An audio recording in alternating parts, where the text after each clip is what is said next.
Mahigit 1,000 pamilya na ang lumikas sa gitna ng patuloy na pag-alboroto ng Bulkang Mayon. May ilang nagkakasakit na. Detalye tayo sa ulat on the spot ni Ian Cruz. Ian?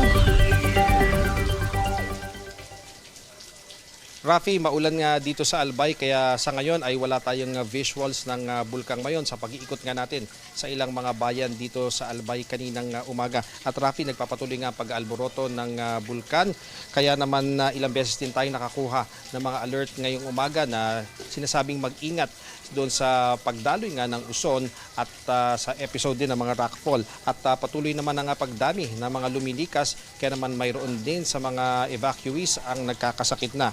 At patuloy nga ang pag-alboroto ng Bulkang Mayon dito sa Albay gaya na ipinakita nitong aktibidad at paglabas ng uson kagabi hanggang kaninang madaling araw. Kahapon, ayon sa PHIVOLCS, tumaas pa nga ang seismic energy ng Bulkang Mayon. Sinabi ni PHIVOLCS Director Teresito Bacolcol, posibleng may episode daw ng magma recharge ang Mayon. Bagamat tumigil na naobserbang pagtaas ng seismic energy, posible pa rin na magdulot ito ng pagpapatuloy ng eruptive activity ng bulkan gaya ng tuloy-tuloy na lava extrusion, mas madalas na rock falls at pagdaloy ng PDC o Pyroclastic Density Current o uson. Patuloy na nakataas ang Alert Level 3 status ng bulkan. Sa huling update nga ng PHIVOLCS, nanatili ang mataas na aktibidad ng bulkan gaya ng pagbuga ng lava dome at lava flow. Patuloy din daw ang mahinang tremor kung saan may 133 rockfall events at 37 na pagdaloy ng uson. Umaabot naman sa 800 meters ang taas ng steaming mula sa bunganga nito na may katamtamang pagsingaw na napapadpad sa silangan Timog Silangan at Hilagang Silangan. Nasa 526 tons naman ang inilabas itong asupre kahapon. Nang dahil sa patuloy na pag-aalboroto ng Bulkang Mayon, umakyat na sa 1,133 pamilya o mahigit 4,000 individual ang lumikas mula sa 6 na lokalidad ng Albay. Sa Tabaco City, pumalo na sa 489 families o 1,793 individuals ang nasa 5 evacuation centers. Ang syudad ang nangunguna sa buong lalawigan dahil nga sa dami ng mga lumikas sa pag-aalboroto ng bulkan. Kaya hindi maiwasan na nagkakasakit na sa Buwang Evacuation Center ang ibang bata gaya ng 8 buwang si Princess Rian. Kung tutuusin ay 5 to 7% pa lamang sa mga evacuees ang tinamaan ng ubot sipon na natutugunan naman ng gamot. Posibleng tumaas pa raw ang nasabing bilang. Sa Ligao City, Albay naman 26 families o 94 individuals ang lumikas mula sa mga bahay na pasok sa 6-kilometer permanent danger zone o PDC sa Barangay Baligang. Ayon kay mga Sarlito Bobis na mismong sa likod ng marker ng 6 km PDC ang bahay, kung tutuusin ay ilang hakbang lang, nasa safe zone pa siya. Pero miniyat-maya raw siya ng Albay Provincial Mobile Force kaya lumikas daw siya. Kahit pa nga kung tutuusin ay malapit lamang ang kanyang bahay sa nilikasang evacuation center ng barangay. Narito ang panayam natin sa ilan nating nakausap na mga evacuee. Nahirapan po. Bakit? Kasi po, mainit dito po sa loob ng tent. Sumusunod dahil yun sa kapitan. At saka yung mga militar dyan, pabalik-balik kasi lumikas kasi nasa loob ng danger zone.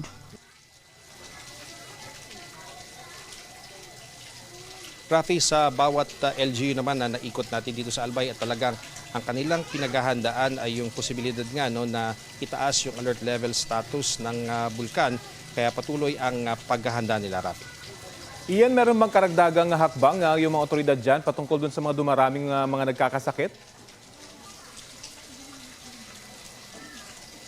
Well, Rafi, nung nakausap natin ang OIC ng City Health Office ng Tabaco City kung saan nga naroon ang may maraming evacuees, ang sinabi niya dahil ngayon ay nasa 5 to 7% na yung kanilang mga nagkakasakit sa evacuation, kailangan daw mahadlangan nga ito ng pagdami. Kaya naman plano nila magkaroon ng emergency purchase ng flu vaccine. Narito ang kanyang pahayag.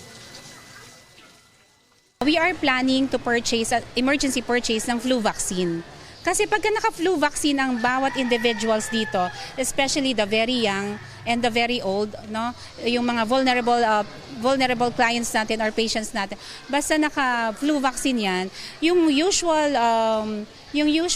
days ng symptoms ng cough and colds ay malilesen.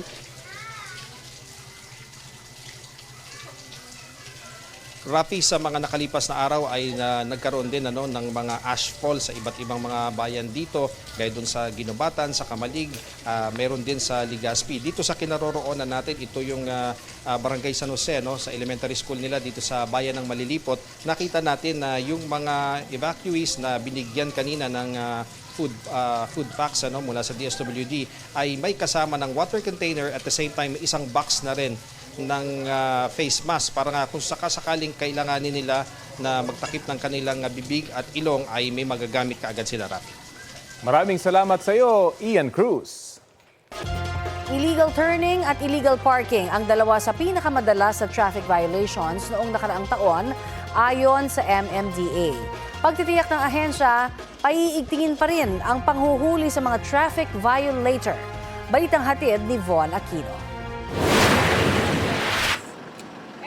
Minsan na raw natiketa ng delivery truck driver na si Lawrence dahil sa attended illegal parking. Pag yung mga customers is gaya nito, walang maayos na parking para sa mga deliver, ganito lang po, talagang nakaano lang po kami dito sa kalsada, nakapark. Tsambahan kung may mga mangulit. Swerving naman daw ang naging violation ng taxi driver na si Bong. Talagang kasama sa trabaho yan eh. Kasama sa trabaho. Pero konting ingat lang. Sa datos ng MMDA Traffic Ticket Management Division nitong 2025, nangunguna ang illegal turning sa mga kadalasang traffic violation ng mga motorista. Sumunod ang unattended illegal parking, disregarding traffic signs, number coding scheme at attended illegal parking. Ang mga ito nila ay kombinasyon ng mga natikitan sa ilalim ng No Contact Apprehension Policy o NCAP at physical apprehension. Yung mga drivers talaga na siyempre, kung ano ang convenient kahit na illegal at nakaka-apekto sa ibang mga motorista, ginagawa. Halos hindi anya nagkakalayo ang mga bilang ng mga violations na ito sa mga traffic violations noong 2024. Para ma-forward natin ang ating mga kababayan na huwag nyo nang gawin yan at ma-apektuhan ang inyong, especially sa renewal ng lisensya at ng sasakyan. Batid naman daw ng MMDA na mga traffic violations ay nangyayari talaga sinasadya man o hindi. Pero paalala nila, ang pagmamaneho ay may kaakibat na responsibilidad para sa kaligtasan ng lahat. Ang mga lisensya naman ng mga mahuhuling traffic violator, hindi na muna pwedeng kumpiskahin alinsunod sa utos ng Transportation Department sa Land Transportation Office. Pagka po sila ay nahuli, yung ticket po, kukunin yung details nung nasa license.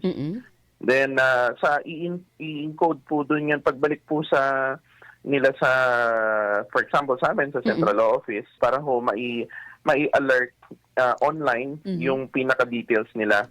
Mula sa dating 15 calendar days, 15 working days na ang inilaan para maresolba ang mga kaso. Ibig sabihin, hindi nakasama sa bilang ng araw yung mga holiday at weekend. Kung di maayos ang kanilang kaso sa loob ng 15 working days, saka lang babawiin ang lisensya o kaya ipapatawan ng automatic suspension.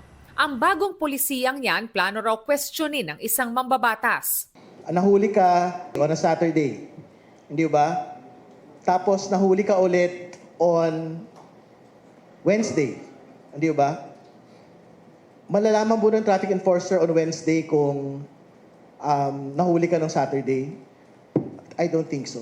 Nakasaad daw kasi sa traffic code na 15 calendar days ang inilaan para sa pagresolba ng traffic violation. Sa ngayon po dun sa direktiba po ng DOTR, temporary muna, siguro magbabalangkas pa ng mas magagandang mga rules. Von Aquino nagbabalita para sa GMA Integrated News. Good news naman sa mga consumers ng Meralco. May bawas singil po sa kuryente ngayong buwan ng Enero. Mahigit 16 centavos kada kilowatt hour ang bawas singil ayon sa Meralco.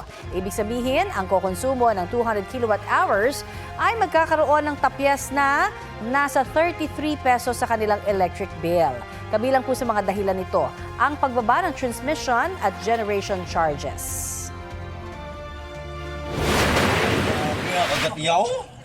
Nakahandusa at wala ng buhay ang lalaking yan matapos lingkisin ng sawa sa gilid ng kalsada sa Mandurriao, Iloilo City. Ayon sa pulisya, posibleng naapakan ng lalaki ang ahas na tinatayang mahigit 3 metro ang haba at may bigat na 12 kilo. May kagat din siya ng ahas sa tuhod at braso. Naihiwalay lang sa katawan ng lalaki ang sawa matapos patayin ng mga residente ang ahas. Base sa investigasyon, dayo sa barangay Bulilaw ang lalaki na pumunta sa isang lamay. Ayon sa mga residente, madalas silang makakita ng ahas sa lugar. Regular naman daw ang paglilinis doon ayon sa barangay. Nagkakasaumano ng impeachment complaint ang ilang grupo laban kay Pangulong Bongbong Marcos. Ayon kay House Senior Deputy Minority Leader Edgar Erice, ang Malacanang naman ayaw munang magkomento sa tinawag nitong chismis. Balitang hatid ni Tina Panganiban Perez. Isiniwalat ni House Senior Deputy Minority Leader at Caloocan 2nd District Representative Edgar Erice na may mga grupong nagkakasa ng impeachment complaint laban kay Pangulong Bongbong Marcos dahil sa betrayal of public trust. May groups na tumawag sa akin, pinapakiusapan ako kung saan daw ako mag-endorse ng impeachment against President BBM. Sabi ko, hindi ako po pwede dahil sa under the new rules ng Supreme Court, dadaan yan sa Committee on Justice. These are pro-Vice President groups. Bukod kay Erice, may iba pang kongresistang naniniwalang may basehang ipa-impeach ang Pangulo. 1.45 trillion in insertions, diversions, amendments, napunta sa mga anomalous projects, hindi kumibo yung kabinete niya. Sabi ko nga, kung 2023 lang, baka napalusutan siya. Pero 2024, 2025, pinirmahan niya, sabi niya, nireview niya. So, it can be considered as inexcusable gross negligence, which is one of the basis for betrayal of public trust. Sir, if you believe that, bakit hindi niyo na lang po i-endorse yung ifa-file na complaint? Ayokong makulayan na hindi naman ako Duterte. I would like to maintain my independence. Isa sa mga nangungunang nagpo-point out na tumuturo na po sa Malacanang at hindi lang sa Malacanang kundi sa Pangulo mismo. Na meron ding pagkakasangkot dito nga sa flood control corruption dahil naganap ang pinakamalalang pandarambong sa infrastructure budget noong 2023, 2024 at 2025. Sabi naman ng ilang leader ng mayorya at minorya sa Kamara, dapat nakabase sa ebidensya ang anumang impeachment complaint na ihahain. Idiniin ni House Deputy Speaker at La Union 1st District Representative Paulo Ortega na mekanismo sa konstitusyon ng impeachment at hindi political weapon. At gaya ng ibang opisyal, bibigyan din ng due process ang Pangulo. It should be based on solid grounds. We're talking about culpable violation of the Constitution. It is not mere rhetoric. It should not also be made like a clickbait or propaganda to create political noise. Titingnan natin kung saan tayo dadali ng ebidensya at ganoon din, kung magdedesisyon yung mga civil society organizations, we will work closely with them. Sabi naman ni Palace Press Officer Undersecretary Claire Castro, ayaw ng administrasyong magkomento sa mga chismis. Nakatutok-an niya ang Pangulo sa trabaho at naniniwala itong magdedesisyon ng Kongreso base sa katotohanan, batas at pambansang interes. Sa Pebrero, magtatapos ang 1-year bar sa paghahain ng panibagong impeachment complaint laban kay Vice President Sara Duterte. Handa ang Makabayan Bloc at Akbayan Party List na mag-endorso. Bagong development ang paglantad na nagpakilalang dating aide ng bise na si Ramil Madriaga. Sa isang social media post naman, inihayag ng kapatid ng bise na si Davao City 1st District Representative Paulo Duterte na may mga pinapangako sa mga kongresista para suportahan ang panibagong impeachment ni VP Sara. Pinabulaanan ito ng ilang kongresista. Meron talagang winaldas at ibinulsa o nawalang confidential funds. At napakaraming ebidensya dito. Yan ang hirap po kay Vice President, paiba-iba ang kwento niya kung paano raw ginamit yung confidential funds. Kung magkakaroon man ng impeachment ngayong 2026, yan ay dahil doon sa mga unresolved na mga issues pa rin. Doon sa pang-aabuso sa kapangyarihan ni VP Sara. Tina Panganiban Perez, nagbabalita para sa GMA Integrated News. Update naman po tayo sa search and rescue operation sa pagguho sa isang landfill sa Cebu City. May ulat on the spot si Alan Domingo ng GMA Regional TV. Alan? Connie, patuloy na nadagdagan ang bilang ng mga nasawi sa landslide sa Barangay Binaliw dito sa Cebu City. Panawagan naman ng mga kaanak sa mga natabunang trabahante na sana mapadali ang rescue operation. 2 bangkay ang na-retrieve ngayong araw ayon sa Cebu City DRRMO. Dahil dito, nasa 8 na ang bilang ng casualty sa pagguho ng kabundok na basura noong January 8 ng hapon. At nasa 28 na katao pa ang pinaghahanap. Panawagan ng mga pamilya ng mga pinaghahanap na ipagpapatuloy at paigtingin pa ang isinasagawang search and rescue dahil bilang ang mga segundo. Sa kaso ng 25 anyos na nakuha sa gumuhong istruktura, ayon sa kanyang ama, buhay pa yung anak niya ilang oras matapos mangyari ang landslide. Ayon kay Raymond Andrino na nakausap pa niya ang kanyang anak na sinabihan siya na kakayanin niya. Pinakalma pa umano siya ng anak na si James Carl at sinasabing huwag mag-alala nang hindi makuha ang anak sa kinalagyan makalipas ng 15 oras. Hindi na kinaya ng anak at tuluyang nalagutan ng hininga. Pasado alas 4 ng hapon noong Huwebes na maganap ang landslide. Alas 7 na ng umaga, Biyernes, nakumpirma na namatay si James Carl at alas 4 na ng hapon nang ma-extract ang kanyang bangkay. Sa Barangay Binaliw, nakaborol ang isa naman sa nahukay, si Rowena Ranido. Hinihintay pa ng pamilya ang kapatid ni Rowena na hindi pa nahukay mula nang gumuho ang istruktura. Si Rowena ay nagtatrabaho sa HR office sa private landfill. Nanawagan ang kanyang kabiyak ng tulong para sa naiwan nilang 3 anak. Walang pagod na nag-aabang pa rin sa ground zero ang mga pamilya sa mga trabahante na nasa loob pa ng gumuhong istruktura. Panawagan nila na sana mapadali ang paghuhukay sa kanilang mga mahal sa buhay. Kunig, gate naman ng Cebu City LGU na ginagawa nila ang lahat para mahukay ang lahat na natabunan ng mga trabahante, pero may ikukonsidera din sila katulad ng pag-iingat para hindi tuluyang gumuho ang istruktura. Kone. Maraming salamat, Alan Domingo.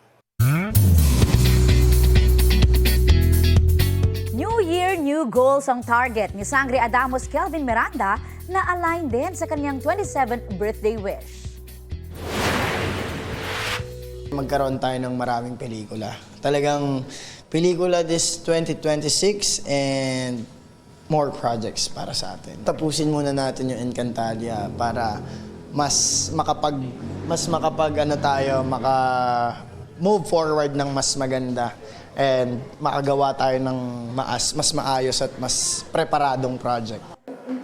Chika yan ni Kelvin sa inyong mare nang aking matanong kung ano ang birthday wish at goal niya this 2026. Kahapon may birthday production number si Kelvin sa All Out Sundays with co-Sangre stars Angel Guardian at Faith Da Silva. Speaking of birthday, sabi ni Kelvin ay nagkaroon siya ng simple celebration with family. Naging opportunity niya rin daw ito para mag-reflect na itinuturing niyang pinakamagandang regalo. Yung self-realization. Marami akong nakita and marami akong mas naiintindihan na akala ko naiintindihan ko na noon. And yun yung biggest na ipinagpapasalamat ko. Yun. And i-cherish ko siya hanggang sa mga susunod pang taon. Oo nga, no?